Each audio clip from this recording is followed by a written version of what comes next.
Ja, Gašper, lepo te je videti na družabnih omrežjih, kako kažeš nulo in seveda lepo je tudi spremljati Domžale zadnje dni.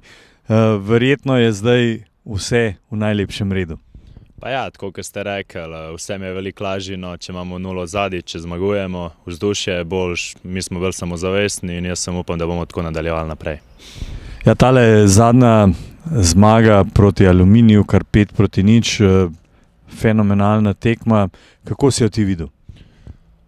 Pa jaz mislim, da je to ena zelo težka tekma glede na razmere in smo res pokazali karakter in smo to tekmo dobili na borbo. No. In da zmagaš tako tekmo s 5-0 res pomeni zelo veliko. So se pa tekme kar zdaj sledile ena za drugo, ne? Pravzaprav na 3 dni. Kako pa to vpliva na igralce? Je težko za vas? Pa ja, seveda je pač fizično težje, ampak po eni strani je pa tudi dober, sploh če si v nekem pozitivnem ritmu, ki zmaguješ, no, in si želiš igrati tekme in zaenkrat zmagujemo in upam, da bomo tako tudi naprej. No. Ja, zdaj pa sledi še Mura. Zadnjo tekmo je dobila z 0-2. Kako se boste lotili te tekme? Pa jaz mislim, da moramo biti fokusirani na nas, naredili bomo analizo tako kot zmeri, pogledali, kaj je pri njih dobro, kaj je slabo in verjamem, da bomo naredili nek pozitiven rezultat tudi tam.